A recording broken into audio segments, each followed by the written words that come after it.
Whenever you're ready. Okay. Now, audience, close your eyes and imagine.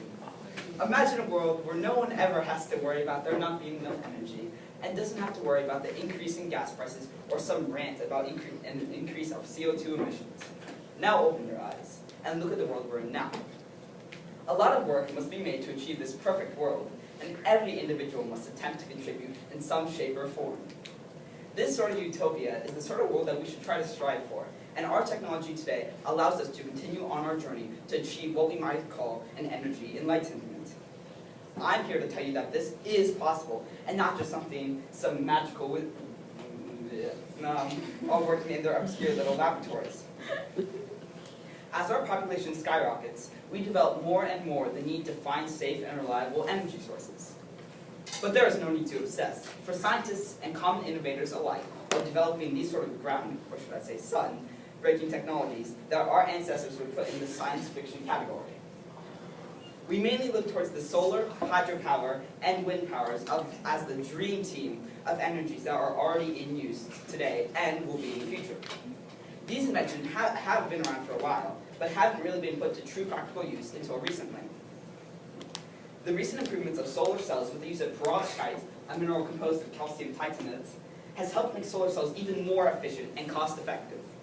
For years, scientists have been troubled to find a cheap way to refine and process silicon, and have found a very potential alternative. At first, scientists were only able to get perovskite efficiency levels to 4%, but with many improvements and adjustments, have been able to boost this to an impressive 22%, very close to silicon cells' 25%. Scientists hope that the future will bring even more potential improvements to this vast area of study. Solar has expanded its flexibility as well, allowing for potential solar wallpapers and many more creative innovations. As well as recent improvements in solar technology, people can start to get it faster and easier than others.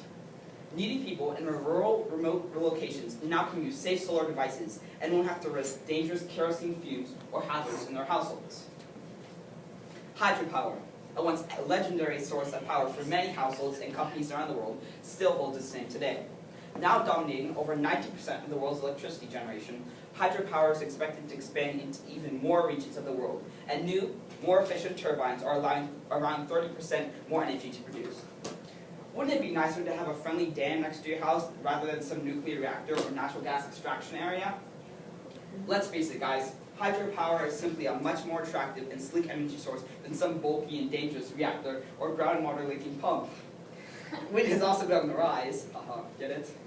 With even more countries seeing it as a drift to a bright future.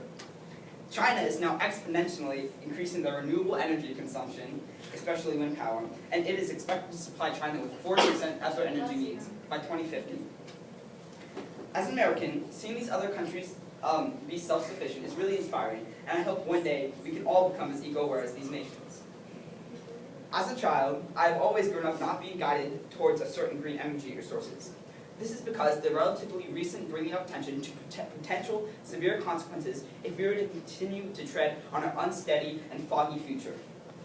But until recently, I wasn't truly clear on the advantages and disadvantages of energy sources. Mr. Gandhi's assignment changed all of this stuff. Now, I had to research about natural gas and hydropower, and I also had to research about the pros of biomass and ethanol, very similar to debate.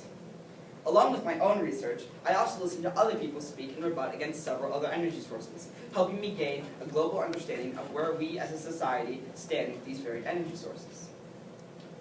My research and analysis was very enlightening and allowed me to look at the energy sources in a new and circumspect way. The mix of new knowledge and confidence is what inspired me to talk about some of the most promising sources of energy. As we propel as a civilization, I believe it will become increasingly vital to find reliable and safe energy sources. You must know that this isn't something to wish for, but something to strive for. We have the technology and power to make this much needed change. It's just the innovation with a hint of creativity to push us toward the next age of total energy grace.